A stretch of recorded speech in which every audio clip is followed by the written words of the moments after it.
Muy buenas tardes a todas las personas que nos están escuchando hoy en el Club de Lectores, del Pozo Antillano, iniciando desde San Juan de Puerto Rico y transmitiendo en el Club de Lectores desde San Juan, Puerto Rico, por las ondas digitales del Pozo Antillano y transmitiendo simultáneamente por Radio Raíces en el 1460 AM WLRP desde San Sebastián. En los controles aquí en San Juan, Adrián Ciaga Pérez, en los controles allá Robertito Rivera y este que les habla, Daniel Nina.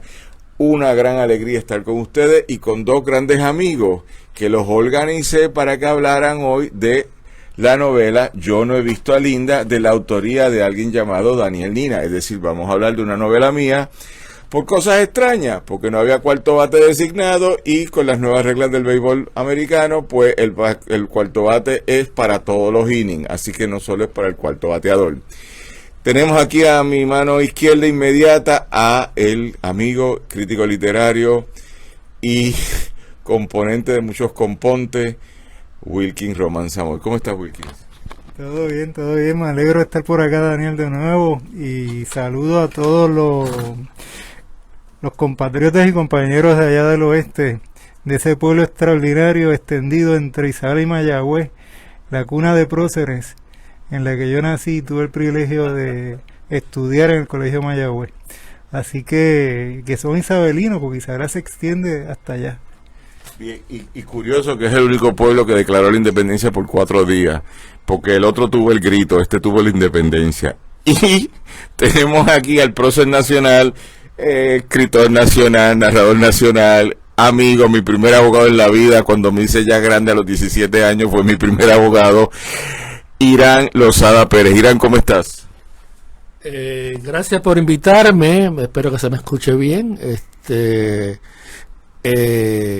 Me complace venir aquí y hablar un poco de mi punto de vista como narrador también, no como crítico. Yo no soy crítico literario como Wilkins. Yo soy narrador y las cosas me gustan cuando me gustan. Y esta novela, pues, es la segunda vez que yo discuto en público una obra tuya. Una vez presenté aquella sobre la vida de Ismael Rivera en el Colegio de Abogados, ¿recuerdas? Sí. Así que muchas gracias por invitarme. Bueno, pues con eso vamos a dar comienzo a este programa. Nos encontramos en esta casa ilustre, Librería Norberto González, en la calle Paseo de los Libros en Río Piedras, donde están las mejores librerías del país.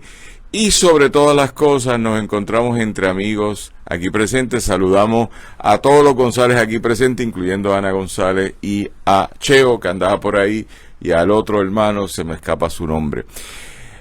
Vamos a hablar hoy de varias cosas en relación a Yo no he visto a Linda, que es una novela de mi autoría, pero Wilkins va a empezar por ahí. No sin antes, debo decir lo siguiente.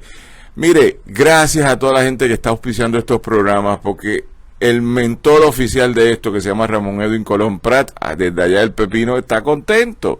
Y mientras él esté contento, estamos nosotros felices. Y ahora nosotros hemos logrado que estos programas se consoliden gracias al apoyo de ustedes. A todos nuestros patrocinadores, a todos nuestros auspiciadores, a todos los anunciantes en esto, muchas gracias. De mi parte, lo que escuchen por radio, que está transmitiendo Robertito, son los anuncios de patrocinadores y auspiciadores. Lo que yo hago es transmitir los anunciadores o anunciantes, que son personas como usted, como yo, escritores, en las librerías del país, ya sea aquí en Norberto González, sea al frente en la librería La Mágica, o allí no salga de San Sebastián, vaya al kiosco, es el kiosco número 1 de la plaza de San Sebastián, de Edgardo Nieves Mieles. Hay libros para leer y para discutir. Luego le vamos a contar unos chismecitos de las cosas que vamos a iniciar. No obstante, digo esto, este segmento es auspiciado o le invitamos a la presentación del libro Recuerdos del Comité para la Defensa de Humberto Pagán, de Ramón Nenadich, el cual se llevará en el Auditorio Figueroa Chapel a las 10:30 el 31 de marzo del año 2022. En el Auditorio Rafael Figueroa Chapel en Mayagüez. Será presentado por Carlos Hernández, el doctor Carlos Hernández. El libro está disponible en Amazon, en la Casita Bookstore and Gift en Aguadillas. Y celebramos a Ramón Nenadich por esa obra y al compañero y amigo de lucha, Humberto Pagán. Ambos son compañeros de lucha y qué chévere que estamos aquí auspiciándolo. También el libro Ensayos Silenistas, de publicación del 2016, por aquí, por Norberto González, Ediciones Gaviota, del autor Francisco Cabanillas, que se encuentra disponible en la librería Norberto González. Y el libro Espina que es puta libertad, ensayos del 2020, también del autor Francisco Cabanillas, que se encuentra disponible en la librería Norberto González, librería mágica, y con los editores Pasillo del Sur, en pasillodelsur@gmail.com o al 787-727-4845.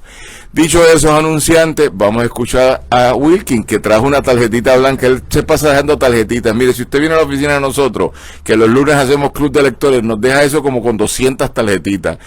Ya te las vamos a empezar a regalar para atrás. Wilkin, háblanos de lo que viniste a hablar. Pues mira, yo más que hablar vengo a preguntar y quería darte un poco el contexto de estas preguntas. Y es que tú tienes una agenda de trabajo anual que es producirnos una novela.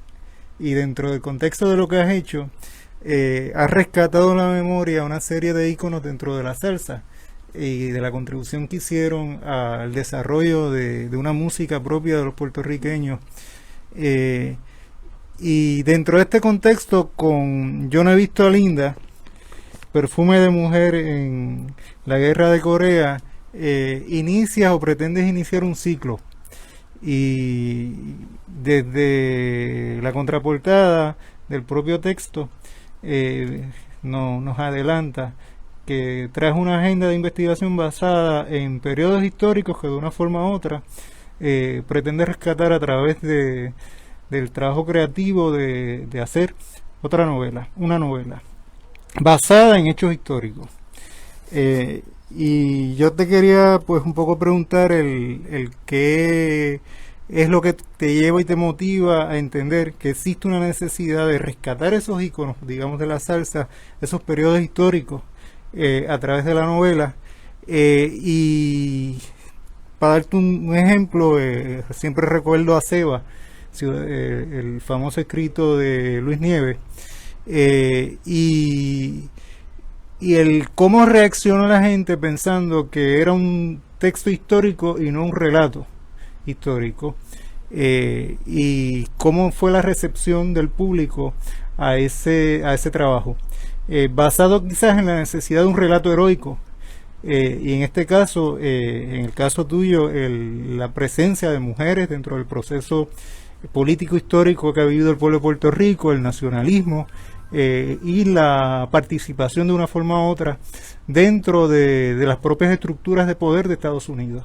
Nunca pierdo de perspectiva que el fundador del Partido Independentista Puertorriqueño era un abogado que practicaba y que llevaba una práctica exitosa dentro de las Fuerzas Armadas o de los tribunales militares de los Estados Unidos. Gilberto Concepción de Gracia. Así que de una forma u otra los puertorriqueños también hemos estado allí. Y así que háblanos un poco de eso que te motiva, de eso que te lleva a entender que lo necesitas tú como autor, pero que también lo necesita el público que te lee.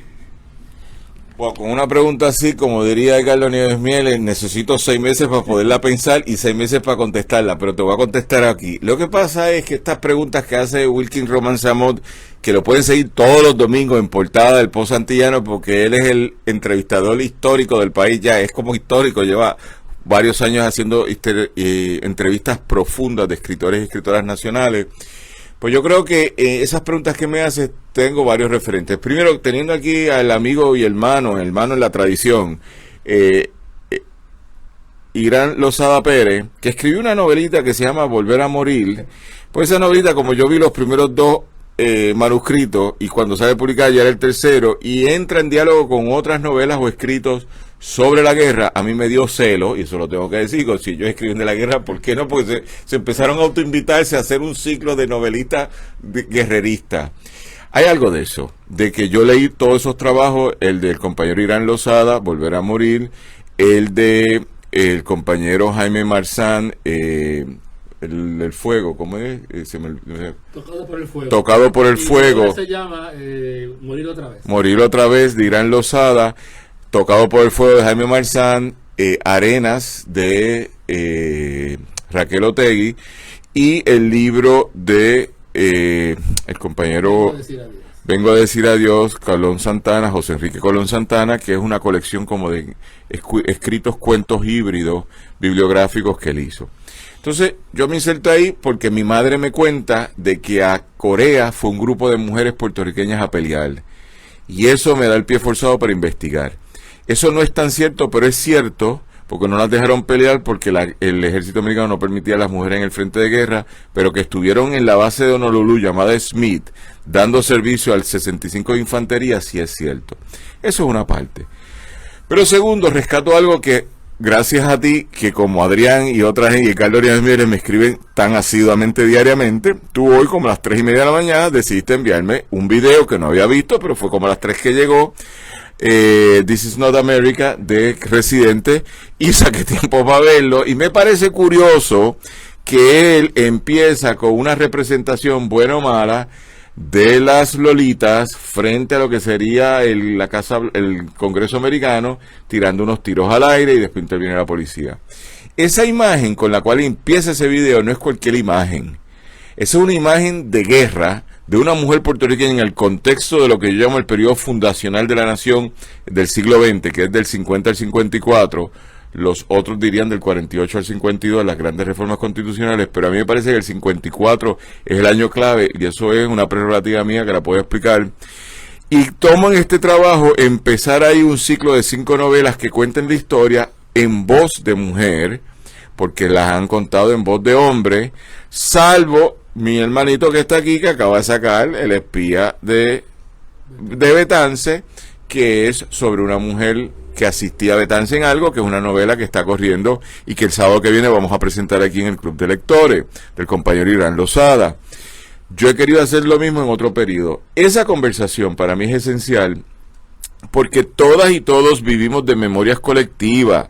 René Pérez, en la nueva canción que acaba de inaugurar en el día de ayer, o lanzar al mercado digital, empieza recordándonos a Lolita, 1954. Lolita fue con un grupo de puertorriqueños a ofrendar la vida en el Congreso americano y salieron con vida. Pero el motivo de mi novela es distinto, reconocer unas mujeres que fueron a la guerra de Corea a ofrendar la vida, como bien apuntas tú, al imperio, pero yo no puedo pensar que esa es la historia que yo quiero contar.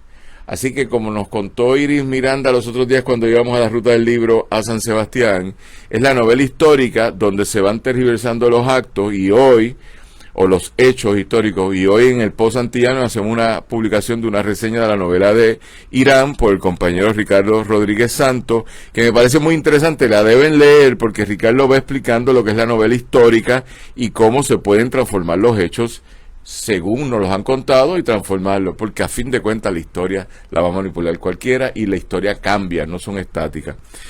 Entonces yo cojo ese momento, y con esto termino, para contar la historia del 50 a través de una voz de mujer, que hago una genealogía y la convierto en la hija de Griselio Torresola. Porque, y esto lo hemos hablado en otros contextos, si alguien tiene que ser reconocido como no el único, pero el que ofrendó su vida por la patria y lo dejó todo atrás, a su esposa en Puerto Rico con una hija, eso es fáctico, y a su compañera de vida en Nueva York con un hijo, eso es fáctico, y lo dio porque a los 25 años él entendía que la patria es valor y sacrificio, y dio su vida. Y con esto cierro por unas conversaciones que tú y yo podemos tener toda la vida. Cuando Wilkins se pone a teorizar sobre otros asuntos en su librito titulado Yo vivo al otro lado de la calle del muerto, ¿cómo es que se llama realmente? Yo vivo al otro lado de la calle del crimen, que es una novelita de 60 páginas extraordinaria sobre un asesinato en Santurce. Él configura eso en el estado, narcoestado, como él le llama, y también el compañero Luis López Rojas, que lo definen como el narcoestado en cual vivimos y tenemos una cultura. Así que te lo transformo ahora para que lo veas. Qué interesante que en la década del 50, 60, 70, 80, 90 hasta el 2005... luchamos por la independencia de Puerto Rico y ofrendamos nuestra vida. El último que lo ofrendó, Filiberto Ojeda Ríos. La ofrendó porque le pegaron un tiro, pero él tenía con qué responder también. Pero por otro lado, los que ofrendan la vida todos los días, que están metidos en el bajo mundo, en el narcotráfico o en asuntos relacionados, nunca lo vemos así. Y aquí demasiada gente ha dado su vida por causas muy valiosas como la independencia nacional, pero muy extrañas como controlar un punto de droga y declararse que usted es el feudal de esa calle. Así que es todo esto lo que yo confundo en esta conversación, que a mí me hace pensar que este ejercicio de volver al 54, empezar en el 50, en el asesinato de Griselio Torresola. Griselio Torresola fue asesinado por un policía llamado Collier, cuando estaban en la casa del presidente Harry S. Truman, que él trata de matar, pero no logró matar, y lo matan a él. Ese acto de ofrendar la vida debió habernos cambiado la dirección, pero provocó otra cosa. Provocó un relampagamiento, si puedo inventar esa palabra, un relajamiento, un desviamiento de todo ese nacionalismo que se fue para otro lado. Y yo juego con eso, con la figura de la hija de Griselio, que acaba en el ejército americano, no para ofrendar la vida a ella, sino para que ellos ofrendaran su vida. Ahí hay un cambio que es distinto. Si quiero decir que yo cogí en mis manos esta novela de Daniel Francis Dina con mucho gusto, porque de entrada surge algo que yo aprecio en la novela, que narren una historia, que cuenten un cuento, porque que narren la historia que no se conoce. Y te lo digo con mucho candor, porque te había dicho de las novelas anteriores, donde allí no narrabas historias, allí entrabas en procesos de angustias y de existenciales de los grandes salseros de Puerto Rico, Lavoe, Héctor Lavoe, Ismael, en Nazareno y luego Cortijo. Y yo leía esas novelas pues, con cierta lamentación de que no me contaras una historia. Claro, la novela es uno de los géneros más proteicos, si esa es la palabra. O sea, cualquier cosa puede ser una novela. Cualquier cosa en dos tapas es una novela, dicen los críticos literarios.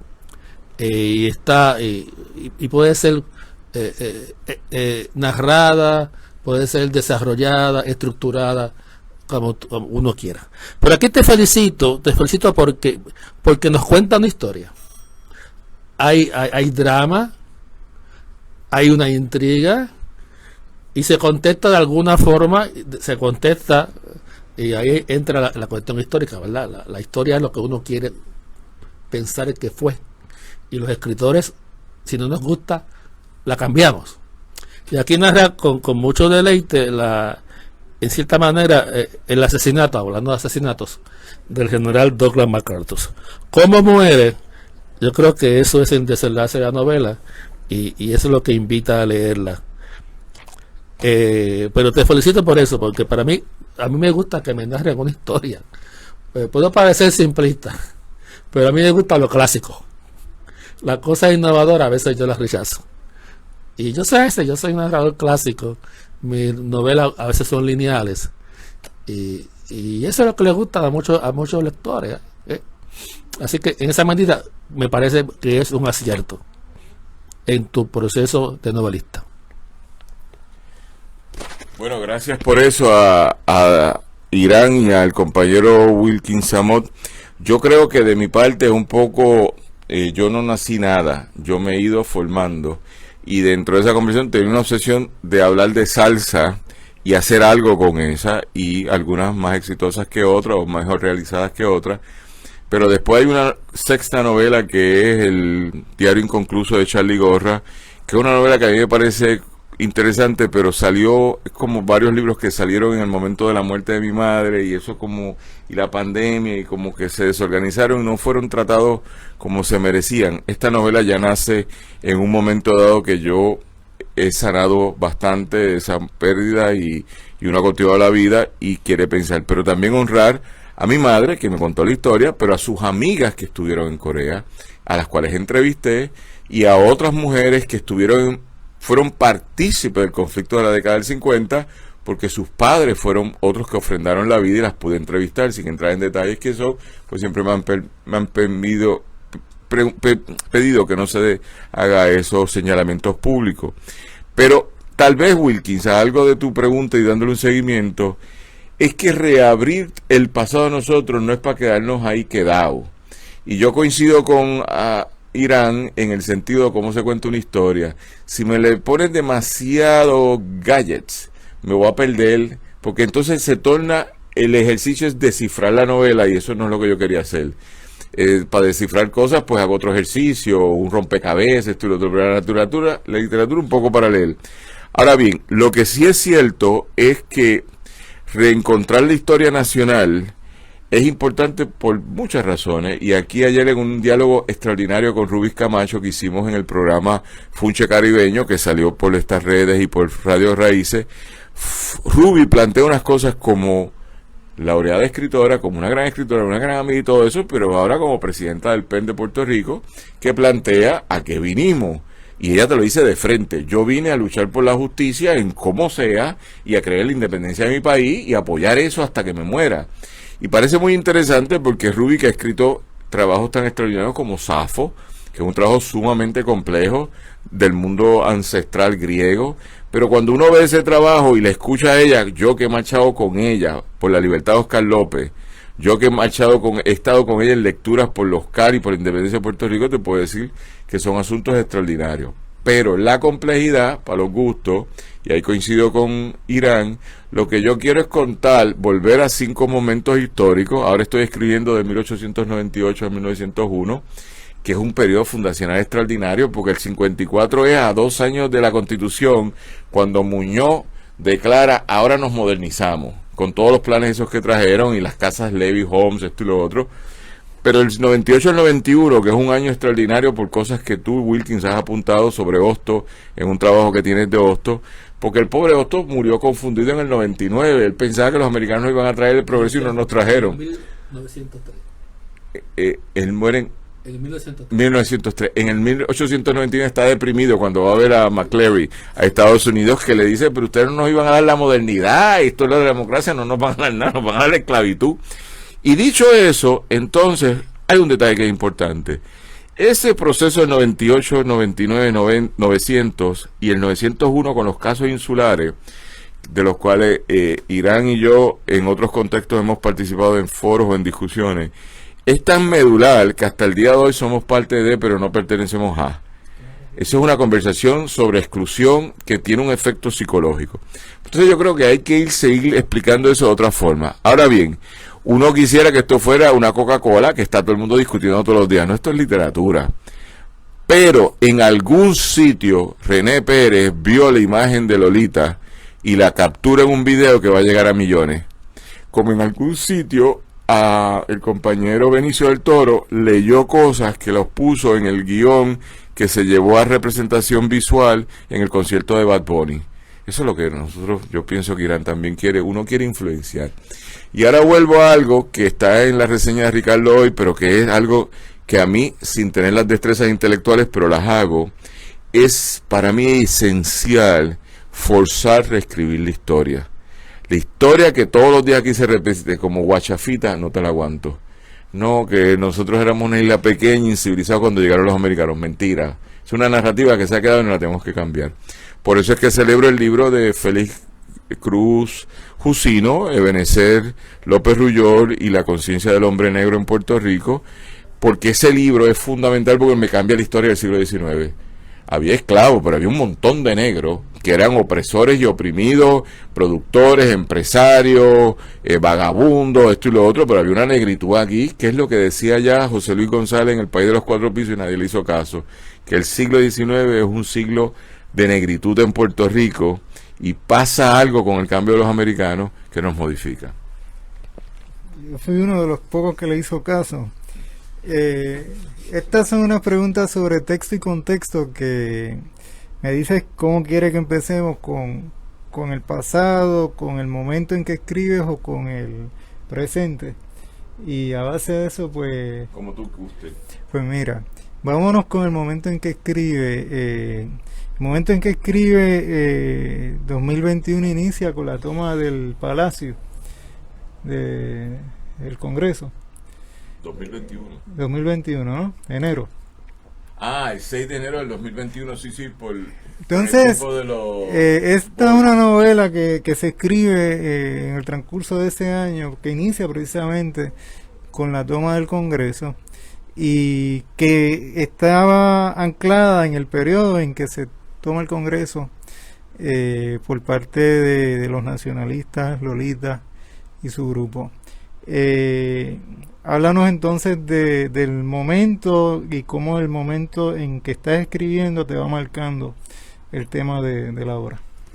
Yo no sé si nosotros discutimos esto, es una pregunta extraordinaria, pero fíjate, a mí me gustan tus preguntas, lo que pasa es que no me gusta pelear contigo y desde las 3 de la mañana me estás escribiendo para decirme cosas que me tienen loco, ¿verdad? Y entonces tengo que ver todos esos videos que me envías y todo lo que te, y si no leo me lo criticas después.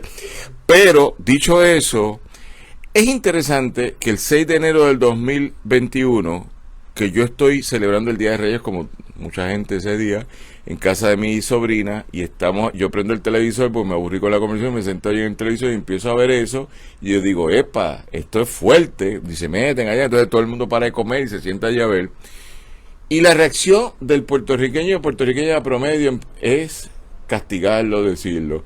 Y Biden sube la palabra inmediatamente, que es una palabra de protocolo del Pentágono militar americano, que eso es una insubordinación, que es categoría 2 antes de revolución, y como es categoría 2 hay que tomar todas las provendas para controlarlo. Que nadie se olvide que metieron 50,000 soldados el día 7 de enero en Washington, y los tuvieron 6 meses patrullando Washington. Que nadie se olvide la respuesta del imperio a un acto de insubordinación de su propio pueblo. De blanco, no eran negros, de blanco, ¿ok? Entonces, el detalle histórico es que era la tercera vez que atacaban al Congreso. La primera, en 1814, el ejército británico. La segunda, en 1954, las fuerzas dirigidas por una mujer llamada Lolita Lebrón. Y la tercera, el 6 de enero, por el que la haya dirigido, incluyendo presidente Trump o la esposa del juez Thomas. ¿Ok? Que también estuvo allí porque ella era organizadora. Esto se acaba de salir ahora, que la esposa del juez Thomas del Tribunal Supremo Americano es una de las organizadoras de ese evento. Ella dice que ya no los invitó a protestar, pero ella se invitó a hacer la protesta frente al obelisco. A mí eso me afecta de una forma interesante, porque soy de las pocas personas que nunca he criticado ese acto, y lo voy a seguir diciendo. Si yo creo en revoluciones, creo en las revoluciones. Algunas me gustan y otras no. Unas son de derecha y otras son de izquierda. Pero condenar una revolución, no puedo. Tengo que dejar que pasen y después resistiremos o seremos parte del poder. Y en esa conversación en Puerto Rico se asumió la actitud peor que la del colonizador. La del colonizado más colonizado, que eso estaba mal. Pero lo que es curioso es que los que teníamos historicidad de asaltar ese sitio no dijimos nada. Así que cuando yo me inserto en la política nacional de Estados Unidos a tratar de entender la derecha americana o la ultraderecha americana, de la cual hay tantos grupos metidos, yo creo que sería interesante hacer una alianza con ellos, porque ambos grupos no nos queremos. Ellos nos detestan, nosotros también, pero ellos creen en transformar la otra derecha, nosotros también y a ellos también. Pero como ellos no nos quieren, mejor nos vamos, nos separamos. Y eso me influencia a mí a repensar ese momento del 50 al 54 de otra forma. Cuando yo empiezo esta novela, que empiezo a entrevistar a las personas, mi idea era hablar del batallón de la guerra. Algo que tal vez en la novela de Jaime Marzán está, pero que en la tuya no está, porque la tuya pasa aquí y lo que haya sido el elemento de la persona que se fue y cómo vuelve de la guerra. Y en los relatos de Quique Colón, yo vengo a decirle adiós, a mí siempre me preocupaba, que se lo dije a él cuando presenté ese libro, que mi problema es que Quique me crea como un homenaje a la guerra y en la guerra se va a morir, ¿está bien? Y el problema es, ¿para qué usted va a morir por un imperio? Que en la mía, esa mujer lo contesta, yo no voy a morir, pero los que van a morir son ellos. Ya estoy harta que todos mis hombres hayan ofrendado su vida. Y en la novela, su abuelo ofrendó la vida, su padre ofrendó la vida y su novio ofrendó la vida. Por distintas razones, pero ofrendaron la vida por la guerra, por una causa. Así que ella dice, se detiene conmigo, no ofrendo la vida. El que la va a ofrender es el otro, el que toda la vida yo he criticado.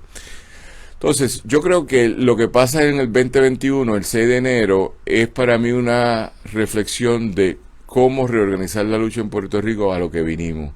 Yo creo que los americanos son gente bien chévere y que se queden allá, y nosotros somos bien chévere y nos quedamos acá, y tenemos dos países distintos. Y pasa algo, y esto con el compañero Irán en múltiples actividades que participamos en otros contextos, por lo menos es mi recurrente continua, que yo vine a la independencia nacional. Porque si nos olvidamos, pasa que acabamos criticando a los del 6 de enero y nos vamos del otro lado del imperio y decimos que ellos están mal esto y lo otro, y nos quedamos siempre como buenos hijos de una relación de dominación que desde 1898 se ha establecido y que nosotros por alguna razón toleramos. En esa medida mi reflexión cambia y ahí sí pasa algo, por eso es que me parece buena la película, porque yo no iba a escribir una novela de esta forma. Yo iba a escribir una novela, mujeres tirando tiros, y estos habían escrito las novelas de ellos de otra forma. Y yo decía, pues ahora viene mi venganza de una mujer hablando, porque la única mujer que sale aquí es un asunto que tuvo Jaime Marzán en su novela con una mujer que conoció en California, pero no había mujeres realmente en el campo de tiro. El problema es que cuando me pongo a entrevistar a las que entrevisto, que estuvieron en Corea, primero, ninguna piensa radicalmente como yo. Por el contrario, piensan que ellas cumplieron con un trabajo militar y estaba bien y ya. Y segundo, estaban indignadas por otra cosa, es que no las dejaron tirar tiro. Las enviaron en dos categorías, enfermeras o administradoras. Y entre las dos, la más cercana a la guerra era ser enfermera, porque veías a los tipos heridos, esto y lo otro. Entonces ahí es que yo cojo la idea. Pero yo, cuando hago la entrevista, digo, yo no voy a hacer una novela conservadora ni de derecha. Y por el otro lado, para no afirmar lo que yo vine. Y ahí es que surge cuando entrevisto gente relacionada a otros que ofrendaron su vida, sobre todo los del atentado contra Muñoz en la Fortaleza, que yo entrevisté a un par de gente de ese grupo, yo dije, aquí está la clave. Y ahora hago algo que no sé si ustedes lo investigaron, pero la figura de Thomas MacDonald, que es el poeta de la revuelta de 1916, eso no era cualquier poeta, es un héroe nacional en Irlanda, que dio su vida, a él lo matan, lo ejecutaron en un paredón, junto a los otros 14 o 15, son 16 que ejecutan, de la revuelta del lunes de Pascua. Pero hoy, cuando yo volví la última vez a Irlanda y pregunto, la gente lo reconoce, un poeta nacional y dramaturgo, era un romántico, ¿entiendes? Los otros eran más revolucionarios, pues este no, pero este tenía una vida poética, que era ser poeta de verdad. Lo matan a la mujer, por otras circunstancias también la matan, y deja 2 hijas huérfanas, que en la historia que he leído se convirtieron en un problema de estado de benefactor, de casas de control, como de foster parent, de padres cuidadores, esto y lo otro, y fue un desastre. Yo cojo esa historia para transformarla, porque era poética, como la vida de Griselio era poética, por la crisis emocional que tenía. Lo que yo he leído y lo que la familia Torresola me proveyó, porque tengo que darle las gracias a Helio Torresola, el sobrino que me proveen, es un tipo que tenía su dilema existencial a los 25, ¿con cuál me quedo? Tengo una esposa, soy católico, no me he divorciado, y tengo una persona que me está cuidando en Nueva York, porque Albizu le dijo, una vez le tiró el 8 negro, el bolo famoso ese, que Albizu te lo tiraba y te tenías que ir, tú te vas para Nueva York en 1948, en una célula dormida, y te pones allí a trabajar, vivía del desempleo. Pero cuando se da el 30 de octubre, por alguna razón de iluminación, él se activa y llama a Oscar Collage y dijo, vamos a matar a este tipo. Y Oscar le dijo que sí, se no cuestionó, estos eran tipos entrenados por Albizu. Y ese dilema que él tiene no tiene nada que ver con ir a pegarle un tiro a un presidente. Su dilema es con cuál me quedo. A mí me parece eso bastante poético, no es cualquier cosa, porque yo invento el telegrama que él le envía a la mujer, pero que quede claro que la que le entierra es la mujer en Puerto Rico, y que después se pasa un debate histórico muy grande, que es que no le quieren entregar el cuerpo, y hasta el alcalde de Utuado tienen que intervenir para que le envíen el cuerpo, porque le estaban investigando el cerebro a ver qué tenía ese señor en la cabeza. Y yo creo que esas historias hay que sacarlas nuevamente, porque mis héroes nacionales no pueden ser únicamente Wisin y Yandel, que van por el concierto número 11 ya, esto y lo otro, 26 conciertos en Estados Unidos, eso está importante, pero eso es mercadotecnia.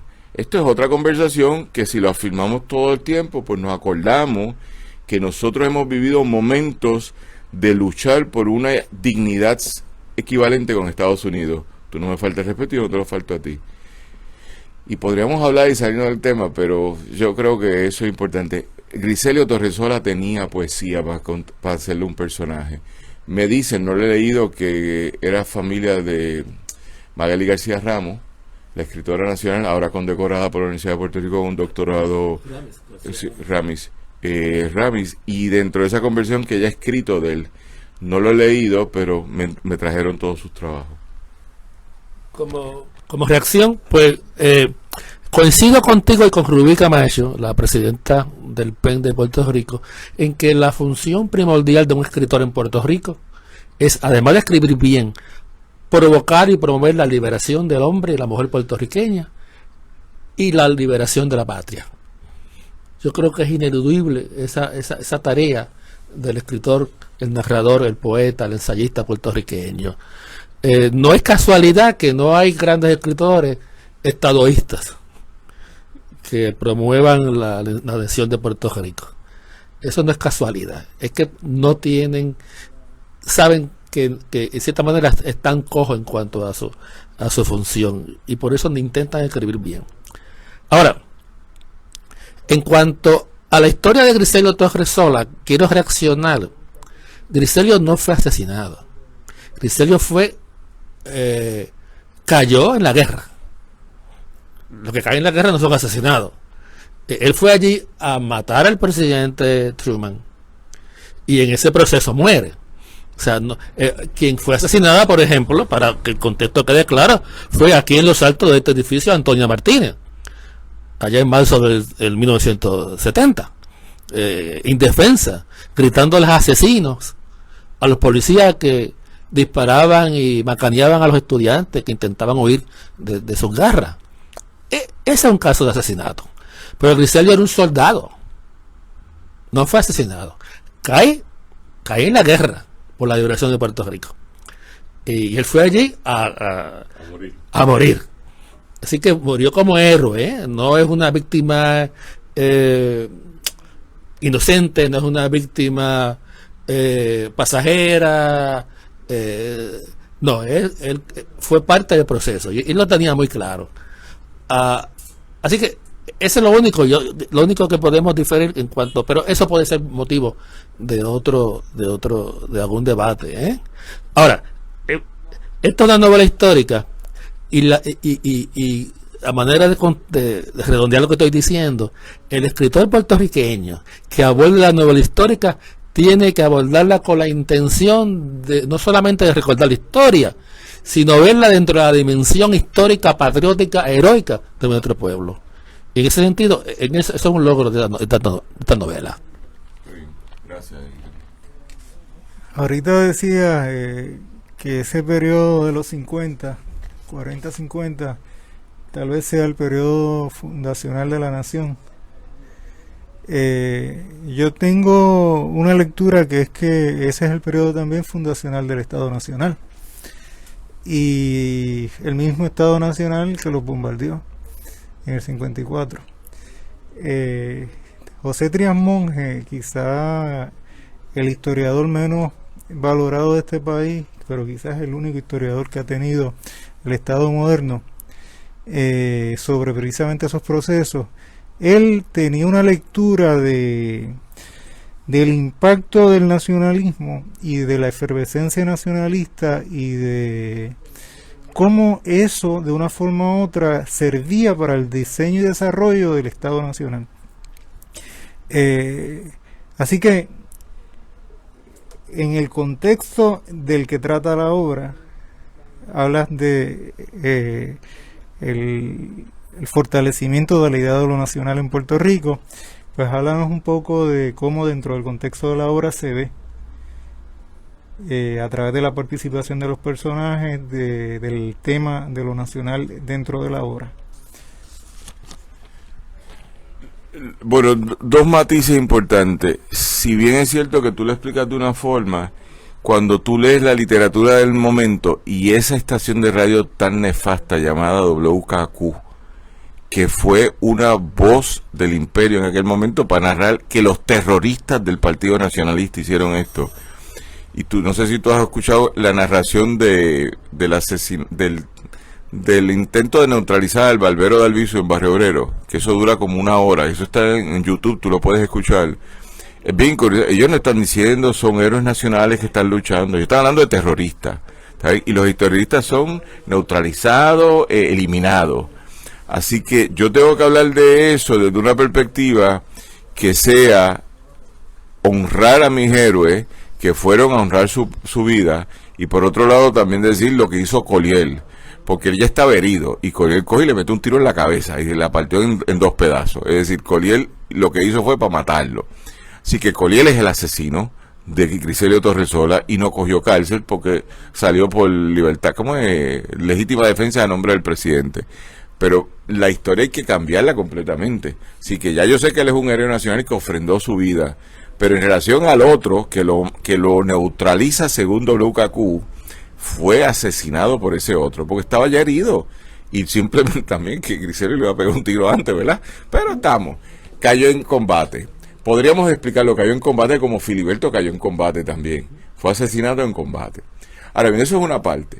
Lo que tú dices, Wilkin, lo que pasa es que en la década del 50 es muy fundacional porque el imperio, por un lado, logra crear una nueva relación de dominación que se llama el Estado Libre Asociado. Y tiene ejes participantes como Muñoz, coincidimos o no, que tiene una visión de Estado, y ahí yo puedo coincidir en, si lo explico de esa forma, sobre cómo desarrollar este territorio con cierta autonomía o soberanía hasta el año 2016, como el caso de Pueblo versus Sánchez. Ahora bien, como dirían en Inglaterra, notwithstanding, tomando en cuenta todos los factores, no solo eso es cierto, pero también es cierto que la derrota militar del Partido Nacionalista fue una derrota militar del 50 al 54, y el repliegue de esas fuerzas, que no eran 4 gatos, ustedes saben, porque ustedes leyeron el Club Tanamá. Cuando yo me pongo a investigar el Club Tanamá en Canóvana, descubro que había un montón de negros que les gustaba bailar, pero lo que yo descubro es que estaban levantando dinero para subsidiar una guerra, porque eran nacionalistas, y eran negros nacionalistas que le daban chavo a Albizu. Y yo tengo todavía memorabilia de Albizu allí metido con un prócer que no se ha escrito, Rafael Rivera Correa, que es el tipo compadre de Albizu y el que le hacía todo esto para darle chavo a Albizu. Eso me queda a mí sumamente claro, pero no hay forma de documentarlo. Un tipo que nunca se dejó tomar fotos. Es un tipo que estaba en el clandestino, era abogado, pero vivió en el clandestinaje, que nadie... La foto que yo tengo es la foto de la familia.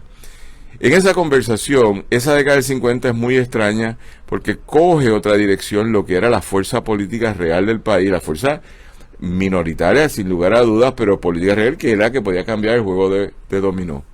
Entonces, ¿por qué yo digo esto? Porque podemos diferir o coincidir, pero Muñoz fue un genio que reestructuró la colonia con el apoyo de los americanos y con un momento de crecimiento económico a conveniencia de ese modelo, con la emergencia de una clase media que creó otra forma de pensar para todo el mundo y nos sacó de la pobreza, etcétera, etcétera. Ahora bien, el C50 habría que compararlo prospectivamente con el 74. Mira qué detalle, Irán se puede acordar de esto porque Irán estaba allá en la universidad, estaba estudiando ley en el 74, ¿verdad? Empezaba. Porque en el 74 se dan las grandes huelgas de este país y la respuesta de Rafael Hernández Colón fue echarle el ejército al UTIEL, a la AAA, a los maestros, a los bomberos. Les echó el ejército. Ahora, en febrero, cuando la gente se vuelve a tirar a la calle, las maestras y los bomberos, 2 de los históricos de 1974, ¿cuál fue la respuesta del imperio? Darles $1,000. Y los calmaron. A mí me parece que los imperios aprenden a gobernar las colonias, y eso es lo que pasa con Puerto Rico. Entonces, yo llegaré donde llegue en la quinta novela, pero sin lugar a dudas, como las de salsa, empecé en el 54 con el combo de Cortijo e Ismael cantando. Empecé realmente hablando con Héctor Lavoe, pero me muevo al 54, que es la novela pionera de ahí, y luego vuelve la última novela con Cortijo al 54. Pero lo que sí creo que es importante es que en la fundación del país, entender el 54 de lo que pasó en esa guerra y lo que pasó en el contexto nacional es esencial. Luego veremos otras cosas. Así que Muñoz nos dirigió el país de otra forma, pero la represión también nos movió en otra forma. La represión fue violenta. Cuando tú te metes a entrevistar a todos esos nacionalistas, todos coinciden que cuando te echan gas, eso pica. ¿Está bien? Cuando te ponen candela, te quemas las manos. Y después todos dicen, no, espérate, que la vida es más larga. Y yo no quiero nombrar aquí personas que conocemos todos, que están vivos todavía en ese momento, pero yo te puedo decir en entrevistas que hemos tenido sobre el tema, ellos todo lo pensaron, y hay en la película 1950 que hizo el compañero, se me escapa su nombre, el documental, cuando tú escuchas a todos esos nacionalistas, salvo el comandante de Arecibo, que fue el único que dijo, yo vuelvo a tirarle tiro, todos dijeron, yo fui mal armado, solo teníamos una pistola y éramos 5 a tirarle piedras al cuartel de la policía y nos mataron, nos cogieron presos, después cogimos cárcel y tenían que venir las amnistías y todo. Esa es mi memoria histórica. Por lo tanto, cuando la gente dice, ahora a Irán le va a gustar lo que voy a decir, cuando la gente dice, no, espérate, que este es un país que no cree en la independencia, no es que no crean, es que a lo mejor el camino a la independencia ha tenido demasiados escollos, demasiados problemas, y se ha movido a un pragmatismo, ni bueno ni malo, se ha movido a un pragmatismo, porque yo he vivido en otros países, en Sudáfrica, donde la guerra fue parte y la gente no paró, pero aquí pasó algo, y la represión allá fue brutal, pero pasaron cosas, aquí pasó otra. Eso es lo que habría que poner a documentar. Así que ese momento yo creo que es muy interesante, porque en el Club Tanamá está súper claro, todos esos papás, yo entrevisto a los hijos, que estuvieron en el 50, que a todos los metieron presos en Canóvana. En Canóvana fue el ejército a coger preso a todo el Club Tanamá, y los tiraron, ellos me lo dicen, como reces en la parte de atrás del camión militar, y se lo llevaron por 6 meses preso. A Ricardo, se me escapa el segundo nombre, Rivera Correa, 6 abogados, 6 meses preso. A Urayoan Walker, el papá, a Gerardo Walker, el abuelo de Urayoan Walker, el expresidente de la universidad que salió absuelto en el caso con Severino, presos, abogados, presos 6 meses, por ninguna razón que no fuera ser nacionalista. Después de eso, todo el mundo se fue para el PIB, para el Partido Popular, para el PNP, o se hicieron apolíticos. ¿Okay?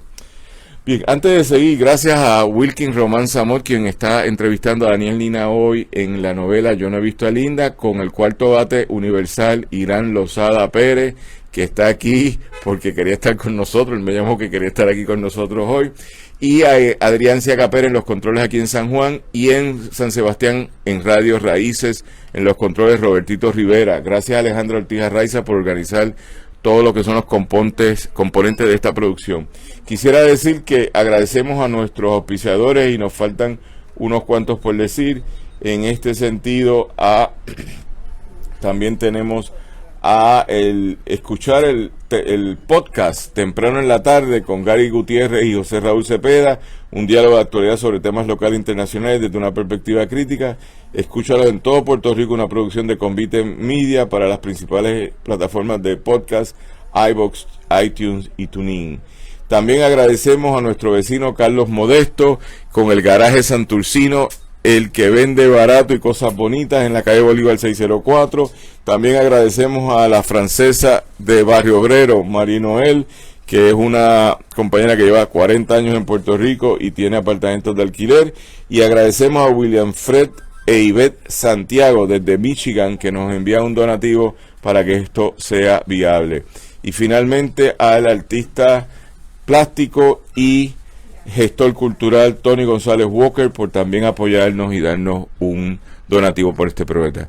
Dejo los últimos 2 donativos para el final, pero ahora seguimos con Wilkins. ¿Alguna reacción? Brevemente, fíjate, a pesar de lo grandioso que fue la gesta del 50-54, que no comienzan en el 50, yo creo que hay que ir más atrás, al 36, 37, 35 para ser quizás más preciso, cuando la masacre acá de los 5 nacionalistas aquí en la calle Brombo, mal llamada Brombo, a pesar de lo grandioso de esa época, ha producido poca literatura. Yo creo que ha sido escasa la literatura que ha brotado, que ha surgido de ese periodo tan importante en nuestra historia. Y por eso yo creo que el rol de esta generación de escritores, que me incluyo, debe ser recrear, revivir, reproducir, repensar ese proceso revolucionario de esas 3 décadas de Puerto Rico, 30, 40 y 50. Sí, eso coincido completamente. Estaba tratando de buscar, hay otro texto que sale, bueno, el libro de las Lolitas, que es un libro reciente, no sé qué género es, pero acá es un libro con fotos y las obras de teatro que han estado presentando, que nosotros hemos apoyado en el Post Antillano, es parte de repensar. Hay varios libros entonces que se juntan, un libro que se me escapa el nombre del libro como de la escritora, que es sobre las mujeres en el nacionalismo, y ese libro está documentado y ese libro está ahí con fotos muy buenos. Y luego está el otro libro que es un contracanto o un diálogo con la masonería de las mujeres espiritistas, que aparentemente en la década del 10 al 20 fueron muy importantes en Puerto Rico, y el problema es que la gente se junta para ser masón y no era para hablar simplemente de los escritos masónicos, se juntan para hacer otras cosas, y las mujeres se juntaban para ser espiritistas y no para ser medium, se juntaban para otras cosas. Así que todos esos movimientos van haciéndonos repensar cómo fueron estas décadas, y puedo coincidir con Irán, porque realmente hablando, el nacionalismo duro empieza desde el 22 cuando Albizu se asume como líder, y luego en el 34 en la huelga de la caña, y esas próximas décadas son vitales para entender. Ahora bien, la represión sobre Albizu es horrible, y el proceso de destrucción de su espina humana, de su vértebra humana, es también horrible. Ahora bien, en el pasar del tiempo, en el cambio generacional, coincidiendo con lo que preguntó Wilkins sobre el muñozismo y el estado benefactor y las clases medias y las casitas de Levy Homes de Puerto Nuevo, en esa segunda generación post 1922, ya 25 años después, en la década del 50 o 20 años después, la gente empezó a desvariar. También vino mucha represión. Y con esto cierro porque lo hemos debatido en otros sitios. Qué curioso que cada vez más el gobierno federal nos reprime menos, pero selectivamente. Un arresto es suficiente para que la gente se calme después de un 1 de mayo. Un solo arresto, una sola convicción. Un solo muerto en el 2005 es suficiente para que se calme la lucha armada en Puerto Rico. Y yo no me lo estoy inventando, yo estoy hablándolo con conocimiento de causa que uno va investigando, pero los americanos tienen una forma de gobernar esta colonia que ha sido exitosa, y yo lo tengo que decir públicamente. Yo quiero conocer la división en el Pentágono, eso tiene que estar en el Pentágono, que se llame Puerto Rico ante Territories, y allí hay unos especialistas, psicólogos, antropólogos, hay gente sociólogos que estudia esto, porque cada vez que vamos por una dirección nos dan un golpecito y cambiamos de dirección, un golpecito nada más y es suficiente, uno nada más. Yo creo que tú estás pensando que esto es más complejo de lo que es. Pero quería preguntarte sobre la pertinencia. Estamos en el 2022. En el 2022 estamos en guerra contra Rusia por la vía de Ucrania y las sanciones económicas, que me imagino que te habrán aumentado por lo menos la gasolina en esta semana. Yo una de las cosas que me pregunto siempre es con quién voy a estar, y yo no sabía que Irán venía para acá, pero con quién voy a estar en Ucrania, con Azov. ¿Cuál crees que puede ser la situación, el estado de situación de, digamos, que la jefa de servicio médico del ejército de los Estados Unidos, que es una judía trans, al mando de Azov? ¿Cuál podría ser la reacción de los ucranianos que participan de ese grupo paramilitar neonazi ante un mando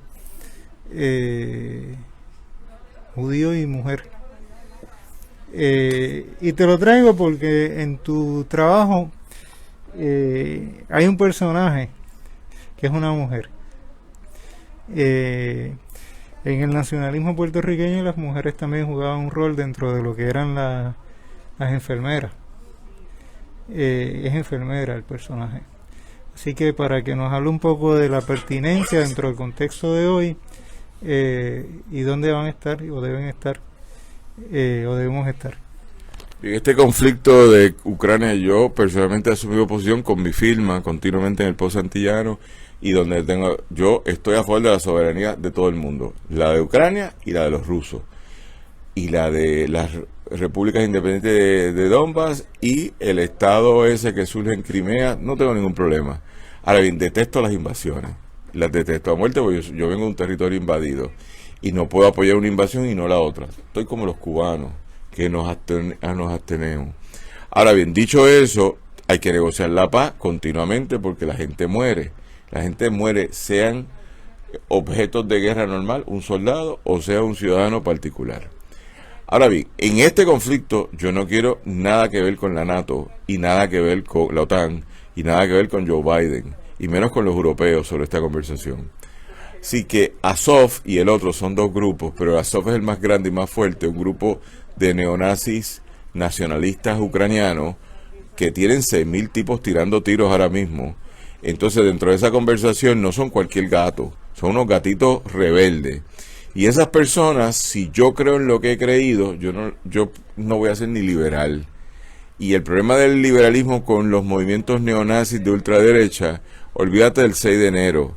Piensa en la protesta ayer en Latvia, que salieron 200 a apoyar, porque ayer se celebró algo de la Segunda Guerra Mundial, a apoyar a Hitler.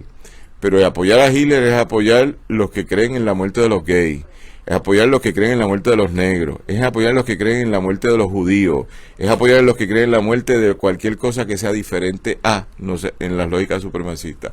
Pues yo no puedo estar. Entonces, ahora bien, ayer aprendí un montón con Daisy Calcaño, presidenta del Colegio de Abogados, Rubis Camacho, presidenta del PEN, y Doris Quiñones, coordinadora general de CONAFRO. Es que no, si no me pongo a la guerra, acabo siempre en la lógica masculina de estar matando gente, que es una lógica muy masculina. Por lo tanto, me opongo a todas las guerras, pero no solo a la de Ucrania, me tengo que oponer a la guerra de Yemen, donde han estado muriendo seres humanos continuamente en un faccionalismo entre los sunis y el otro grupo de los musulmanes que se están matando, y lo que matan son civiles. Y nadie dice nada de eso porque el bando en privilegio creo que responde, a ver, me tienen que correr si es Irak, a la facción de los musulmanes iraquíes. Entonces los saudíes están diciendo, pero vamos a parar esto porque es una carnicería, pero nadie dice nada. Así que yo creo que mi planteamiento tiene que ser, yo me opongo a la guerra de la frontera americana con México, de lo que hace el narcotráfico allí. Me opongo a las matanzas de civiles en Colombia continuamente por cualquier facción, sean paramilitares, o sean guerrilleros, o sea el ejército. Me opongo, por decir algo, a la guerra en el Congo, entiende, que sube o baja. Pero no me puedo decir, solo me pongo a la guerra de Ucrania. Y no quiero sonar liberal, lo que quiero decir que no es la forma a seguir. Así que en esta conversación los americanos, como los rusos, tienen sus agendas cada cual, pero yo no me quiero perder de perspectiva a lo que estaba hablando. Yo me opongo a esa guerra y me opongo a una invasión, pero respeto la soberanía.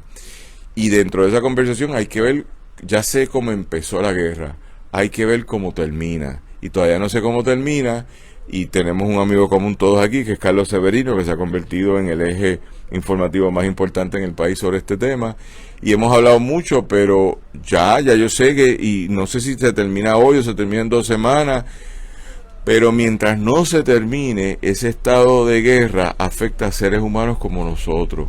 No por la gasolina, sino porque yo nos recomiendo, yo acabo de venir hace 2 semanas atrás de Europa y nos recomiendo volver hasta que esto se calme, porque yo no me quiero quedar varado por 10 años, por 2 años, por 1 año en una guerra que no me pertenece.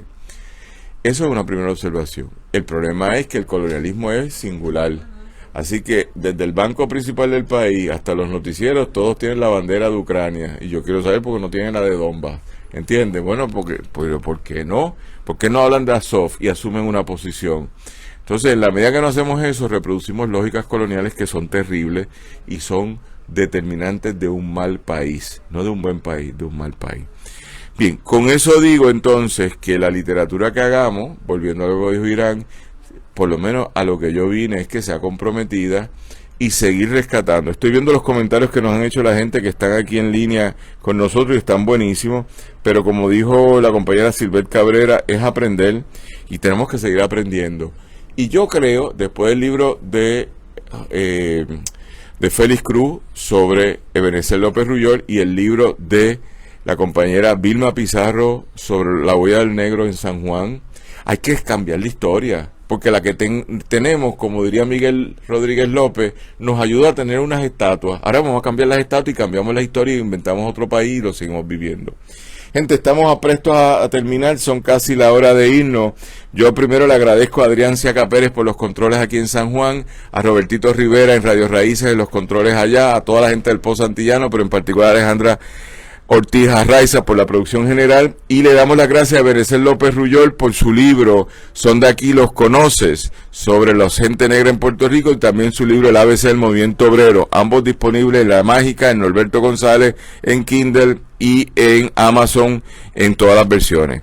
Le doy las gracias a Wilkin Román Samot. Wilkin, 5 segundos. Nada, gracias a ti por la invitación y saludo a todo el oeste. Irán. Gracias, encantado de venir aquí a este espacio y hablar sobre literatura, historia y Puerto Rico.